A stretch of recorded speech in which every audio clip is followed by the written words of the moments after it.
Y dijo el Señor: Tú eres Pedro, y sobre esta piedra edificaré mi iglesia. El Santo Padre, Benedicto XVI, en su aprobación y promulgación del compendio del Catecismo escribió: Agradezco infinitamente a Dios nuestro Señor el haber dado este catecismo por mi venerado y amado predecesor, el Papa Juan Pablo II. Estos, la Iglesia, el Papa y el Catecismo, son los fundamentos de esta catequesis de primera comunión.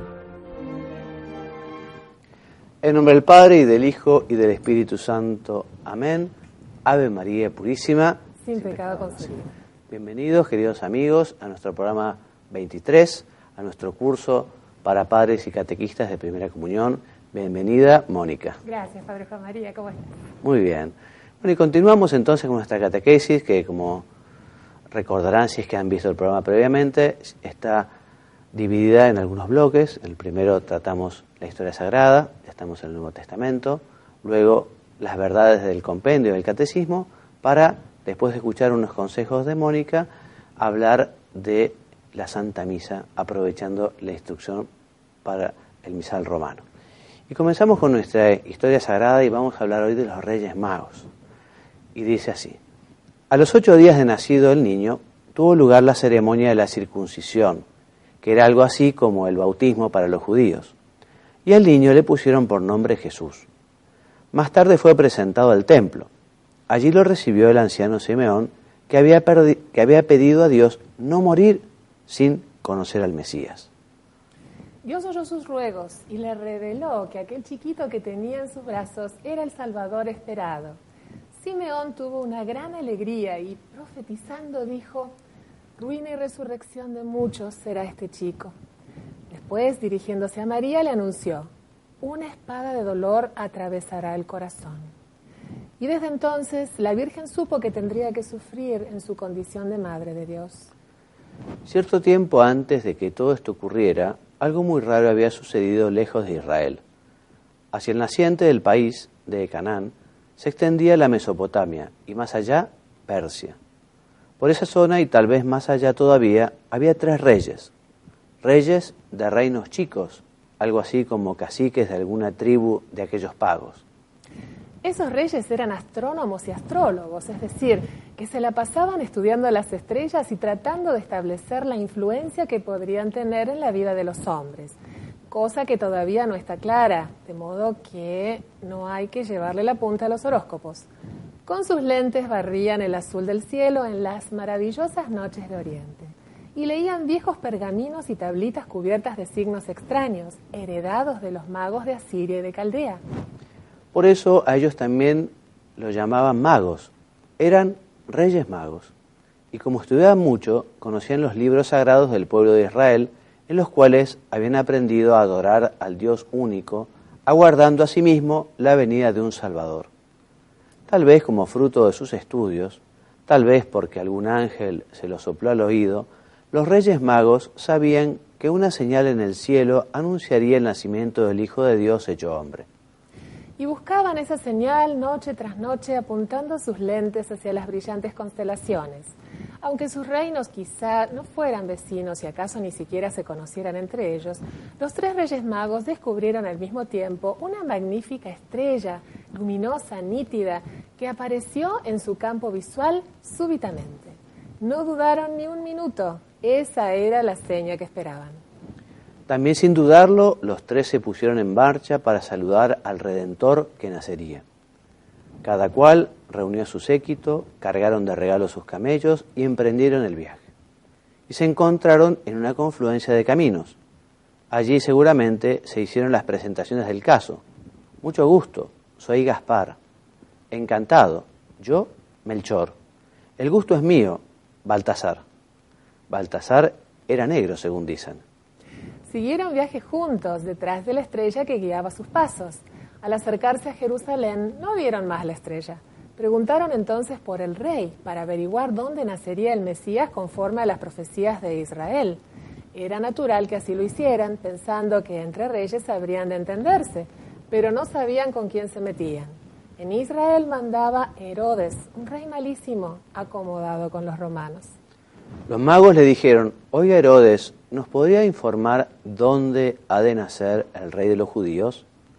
Herodes se sobresaltó, temiendo que otro viniera a sacarlo del trono, pero de todas maneras mandó interrogar a los conocedores de la Escritura para poder responder a los magos. Nacerá en Belén, les hizo saber Herodes.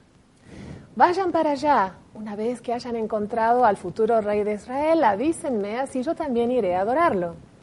Esto último era una pura mentira, porque lo que quería Herodes era encontrar al niño para matarlo y liquidar así a quien podía ser competidor suyo. Al salir de Jerusalén, los magos volvieron a ver la estrella brillando en lo alto. La siguieron hasta Belén y allí se detuvo. Jesús, María y José ya habían abandonado la gruta del nacimiento y ocuparían una casita modesta en las afueras del pueblo. Hasta ella llegaron los magos. Fue a ver al niño y a arrodillarse ante él conmovidos. Y el niño les haría fiesta, muerto de risa. Entonces le dieron los regalos que habían llevado. Uno le dio incienso, reconociendo como Dios, pues simboliza la adoración. Otro le dio oro, reconociéndolo como rey y representando al amor de buena ley. El tercero le dio mirra, una planta amarga que se usaba para embalsamar a los muertos, reconociéndolo como hombre y figurando a la mortificación. Y los vecinos de Belén se hacían lenguas viendo semejantes comitivas, ya que tanto lujo no se conocía en la región. Cumplido su propósito, los Reyes Magos volvieron a sus tierras. Pero tomaron otro camino, pues un ángel les avisó que nada debían informar a Herodes, evitando pasar de nuevo por Jerusalén. Y Herodes se quedó esperando. Y el objetivo de este encuentro, de esta lección, es destacar que todos hemos de ofrecer a Jesús aquello que simbolizaban los regalos que le entregaron los reyes, el incienso de nuestra adoración, el oro de nuestro amor y la mirra de nuestras pequeñas mortificaciones. Muy bien, y se lo podemos pedir especialmente hoy a nuestra Madre del Cielo, a la Virgen María, que toda nuestra ofrenda, toda nuestra vida, todo lo que pensamos, todo lo que decimos, todo lo que queremos, pueda ser una ofrenda hecha a Jesús, pueda ser un regalo hecho a Jesús. Y aquello que no esté acorde, digamos, a lo que se merece el Señor, Rey de Reyes, Señor de Señores, Creador del cielo y la tierra, que aquello que Él no se merece, o sea, nuestra vanidad, nuestro orgullo, nuestra autosuficiencia, nuestros pecados, bueno, que ello nos ayude a estar lejos. Y recemos como en el Ave María, tantas veces al día, ruega por nosotros pecadores, ruega por nosotros pecadores, para que sepamos ofrecerle al Señor siempre lo mejor que tenemos, que todo lo hagamos con rectitud de intención y que todo lo hagamos lo mejor posible, que así sea. Y ahora pasamos a las verdades del compendio. Concretamente, continuamos con lo que llamamos la cristología, lo que enseña el compendio sobre Jesús, sobre nuestro Señor. Y vamos a recordar o vamos a leer los contenidos de los números 88 a 93. Y comenzamos con algunas de las verdades que enunció el Concilio de Calcedonia. Mónica, el Concilio de Calcedonia enseña que hay que confesar a un solo y mismo Hijo, nuestro Señor Jesucristo, perfecto en la divinidad y perfecto en la humanidad, verdaderamente Dios y verdaderamente hombre, compuesto de alma racional y de cuerpo. ¿Y qué más? Consubstancial con el Padre según la divinidad y consubstancial con nosotros según la humanidad, en todo semejante a nosotros, menos en el pecado. Muy bien, entonces Jesucristo es verdadero Dios y verdadero hombre. Verdadero Dios, por lo tanto, de la misma naturaleza que el Padre. Verdadero hombre, igual asumió la naturaleza humana. Como ya veremos, por ser hombre, Jesús tenía una inteligencia humana, pero también tenía una inteligencia divina, una voluntad humana y una voluntad divina, ¿no? Este misterio nos recuerda que Jesucristo, como verdadero Dios y como verdadero hombre, esta unión está en la persona del Verbo. Allí, Dios verdadero, Dios y hombre verdadero. Y estos concilios son al inicio de la era cristiana, las primeras herejías, ¿no? Justamente lo que vienen a negar es la divinidad de Jesucristo, o la humanidad de Jesucristo, o que Jesucristo no era Dios, sino solo un hombre muy perfecto.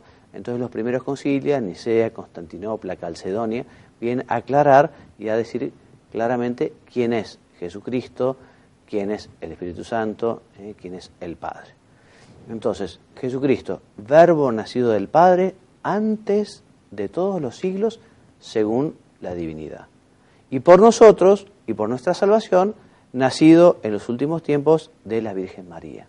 Por lo tanto, la Virgen es Madre de Dios. No porque la Virgen le haya dado a Jesús la divinidad, sino porque Jesús es Dios y la Virgen es Madre de Jesús. Por lo tanto, la Virgen es la Madre de Dios, la Madre del Señor.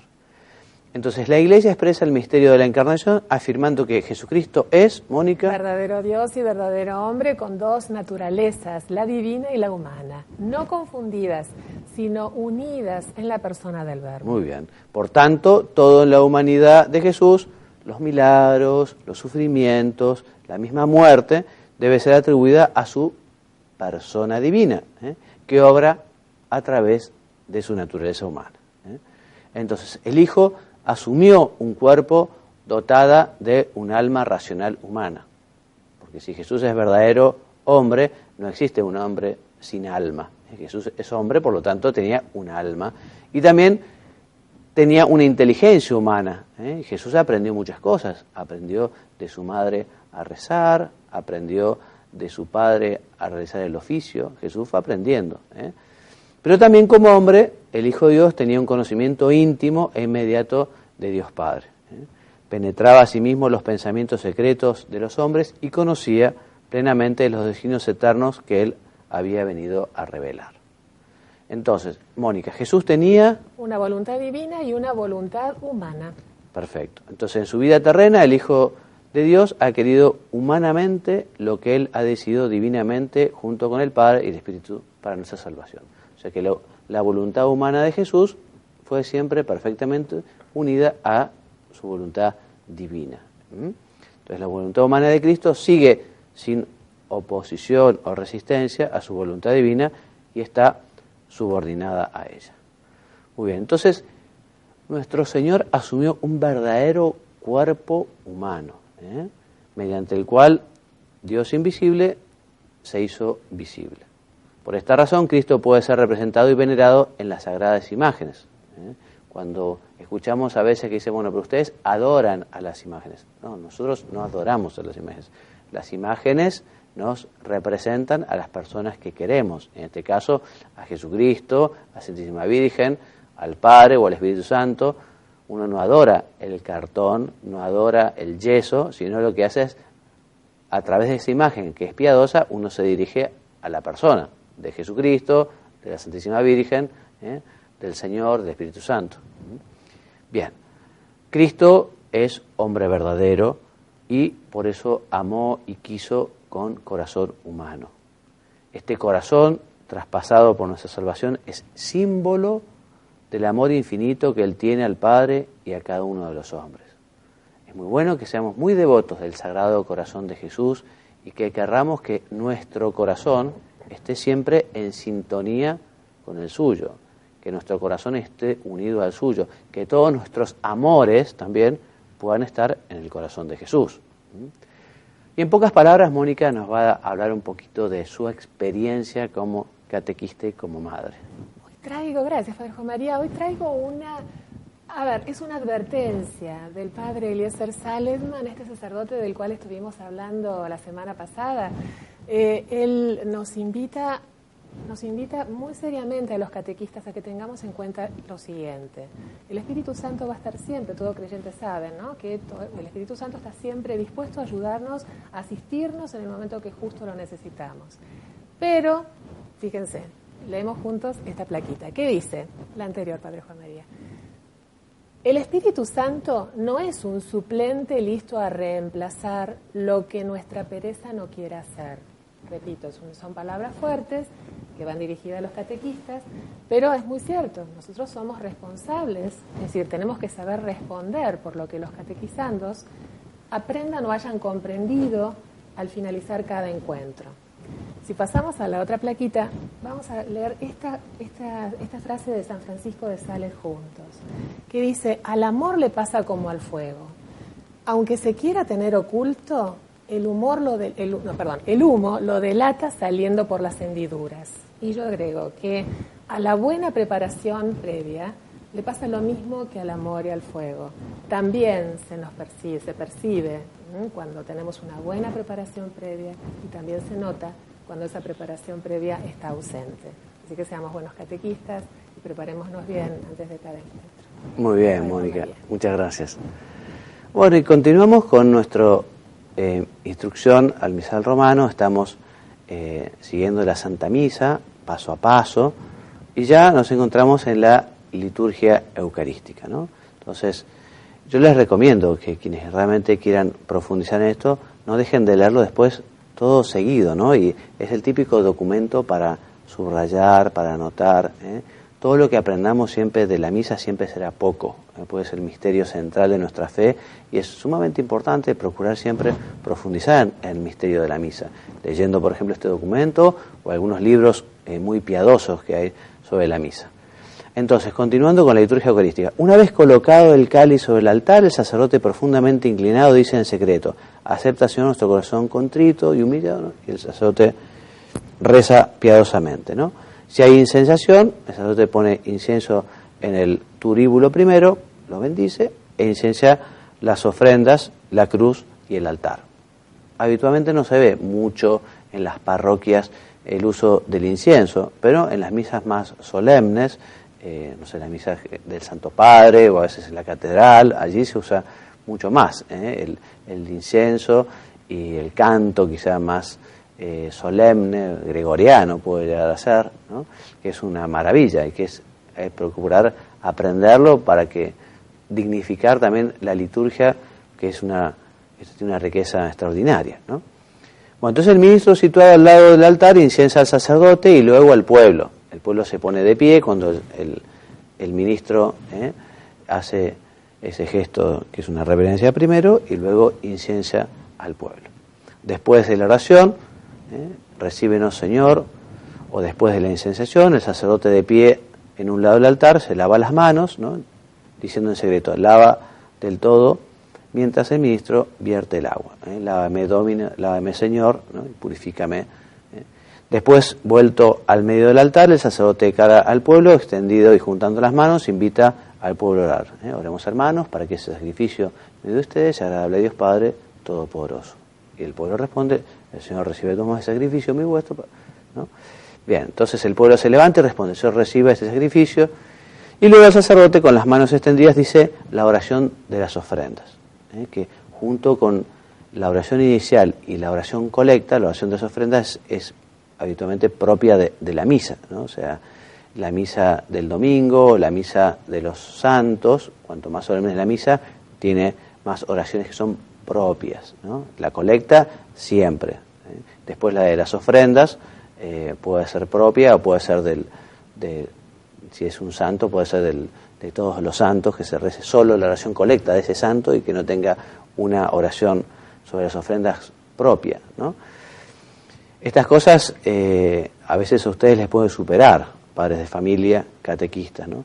Pero si se animan a tomar un misal de esos grandes, que si le piden al párroco, si se los presta, a veces leyendo este documento y viendo un poquito la estructura de la misa y viendo qué dice el misal, pueden llegar a entender un poquito. Los sacerdotes para esto aprendemos, estudiamos, practicamos bastante antes de ordenarnos, y después evidentemente siempre uno va repasando un poquito, ¿no? A ver qué misa hay que celebrar, cómo se celebrar, si que este santo o esta memoria que es obligatorio o esta memoria puede ser optativa o es una solemnidad, entonces no puede uno dejar de rezar esa misa. Entonces depende de la oración de la misa, a veces hay unas oraciones u otras. Bueno, entonces el sacerdote comienza la plegaria eucarística. Según las rúbricas, elige una de las que se encuentran en el misal. Habitualmente está la plegaria eucarística 1, que es la más tradicional, y después está la 2, 3 y 4, después hay unas plegarias eucarísticas de la reconciliación, plegarias eucarísticas para los niños, hay muchas plegarias eucarísticas aprobadas. Lo que sí tiene que hacer el sacerdote es leer, rezar estas que están aprobadas. Digamos, no puede uno componer su propia plegaria eucarística personal, por ejemplo, ¿no? Bien, entonces por su naturaleza la plegaria eucarística exige que solo el sacerdote, en virtud de su ordenación, la pronuncie. El pueblo se asocia al sacerdote con fe y en silencio, excepto en las intervenciones establecidas en el transcurso de la plegaria eucarística, que son las respuestas en el diálogo del prefacio, cuando el sacerdote dice: el Señor esté con ustedes y con tu espíritu, levantemos el corazón, lo tenemos levantado hacia el Señor, es justo y necesario, realmente es justo y necesario ese diálogo, ¿no? Previo al prefacio, que termina con el santo. Entonces, la aclamación después de la consagración y la aclamación de amén después de la doxología final. Por Cristo, con Él, en Él, a ti Dios Padre omnipotente, en el Espíritu Santo, todo honor y toda gloria, por los siglos de los siglos. Amén. Aclama el pueblo, aclaman los fieles. Muy bien. Mónica, entonces, es muy conveniente que el sacerdote cante las partes de la plegaria eucarística enriquecidas con melodía. Al comenzar la plegaria eucarística, el sacerdote con las manos extendidas canta o dice: el Señor esté con ustedes, a lo que el pueblo responde: y con tu espíritu. Cuando dice a continuación: levantemos el corazón, eleva las manos, el pueblo responde: lo tenemos levantado hacia el Señor. Muy bien, ¿y qué más? Luego el sacerdote con las manos extendidas añade: demos gracias al Señor nuestro Dios, y el pueblo responde: es justo y necesario. Después el sacerdote, con las manos extendidas, continúa el prefacio y una vez terminado con las manos juntas, a una con todos los asistentes, canta o dice en voz alta: Santo. Muy bien. El sacerdote prosigue la plegaria eucarística según las rúbricas propias de cada una de ellas. Muy bien, y ya vamos a continuar nuestro próximo programa con la plegaria eucarística, terminando ya la plegaria eucarística. Después, al finalizar, vamos a tratar de hacer una visión más general, pero también se lo recomiendo a ustedes: lean despacio este documento que ha sido muy recomendado por el Papa Juan Pablo II, la Instrucción General del Misal Romano. Bueno, y ahora continuamos con algunas verdades del compendio. Estamos viendo el Padre Nuestro, y la semana pasada habíamos visto las primeras peticiones del Padre Nuestro, y ahora vamos a ver las últimas 3 peticiones, ¿no? Entonces, por un lado, le pedimos al Padre que nos perdone, así como nosotros perdonamos a quienes nos ofenden, ¿no? El Padre siempre está dispuesto a perdonar, siempre que nosotros acudamos contritos. Cuando se dice que los pecados del Espíritu Santo no se perdonan, son aquellos pecados en los cuales no hay arrepentimiento. Entonces, si no hay arrepentimiento, Dios no puede perdonar. Pero siempre que uno esté arrepentido, Dios perdona. Muy bien, ahora bien, nuestra petición será atendida a condición de que nosotros antes hayamos perdonado por nuestra parte. O sea, perdónanos como nosotros perdonamos a quienes nos ofenden. Muy bien, aunque para el hombre parece imposible cumplir esta exigencia, el corazón que se entrega al Espíritu Santo puede, ejemplo de Cristo, amar hasta el extremo de la caridad. O sea que en este mandamiento nuevo que Jesús nos da a la última cena, nos dice que amemos al prójimo no solo como nosotros mismos, sino que lo amemos como Él nos ha amado. Y Jesús, que nos manda eso, nos ayuda y nos da la gracia para poder hacerlo. Entonces, el perdón participa de la misericordia divina y es una cumbre de la oración cristiana. Bueno, la siguiente petición, Mónica. Pedimos a Dios Padre que no nos deje solos y a merced de la tentación. Pedimos al Espíritu saber discernir, por una parte, entre la prueba que nos hace crecer en el bien y la tentación que conduce al pecado y a la muerte, y por otra parte, entre ser tentado y consentir en la tentación. Dios no quiere que pequemos y Dios siempre está dispuesto a ayudarnos y nos da las gracias. Nosotros lo que tenemos que hacer es buscar la ayuda de Dios, especialmente en los momentos de la tentación. Y si buscamos la gracia, el Señor nos va a ayudar. Esta petición nos une a Jesús, que ha vencido la tentación con su oración. Pedimos la gracia de la vigilancia y la perseverancia final. El mal, no nos deje caer en la tentación, más libres del mal. Cuando hablamos del mal, designa a la persona de Satanás, que se opone a Dios y que es el seductor del mundo entero, como dice el libro del Apocalipsis. Esta victoria sobre el diablo ya fue alcanzada por Cristo, pero nosotros oramos a fin de que la familia humana sea liberada de Satanás y de sus obras. Pedimos también la última petición, Mónica. El don precioso de la paz y la gracia de la espera perseverante en el retorno de Cristo, que nos librará definitivamente del maligno. Bien, estas son las últimas 3 peticiones. Y después de terminada la oración, decimos amén, refrendando por medio de este amén, que significa así sea, lo que contiene la oración que Dios nos enseñó. Muy bien. San Cirilo. Bueno, queridos amigos, entonces hasta aquí nuestro programa del día de hoy. Gracias por habernos acompañado. Dios mediante, continuaremos la semana que viene con nuestro programa 24. Son 40 en total. Y en estos 40 programas queremos contar toda la historia sagrada, contar todas las verdades que se encuentran en el compendio del Catecismo y también explicar la Santa Misa a través de esta instrucción del misal romano, aparte de las perlas que nos trae Mónica siempre, fruto de su experiencia de catequista y de madre de familia. Bueno, muchas gracias por la compañía. Me despido entonces enviándoles la bendición. Hasta la semana que viene, si Dios quiere. Que Dios los bendiga y los haga muy santos. Amén. Y dijo el Señor: Tú eres Pedro, y sobre esta piedra edificaré mi iglesia. El Santo Padre, Benedicto XVI, en su aprobación y promulgación del compendio del Catecismo escribió: Agradezco infinitamente a Dios nuestro Señor el haber dado este catecismo por mi venerado y amado predecesor, el Papa Juan Pablo II. Estos, la Iglesia, el Papa y el Catecismo, son los fundamentos de esta catequesis de primera comunión.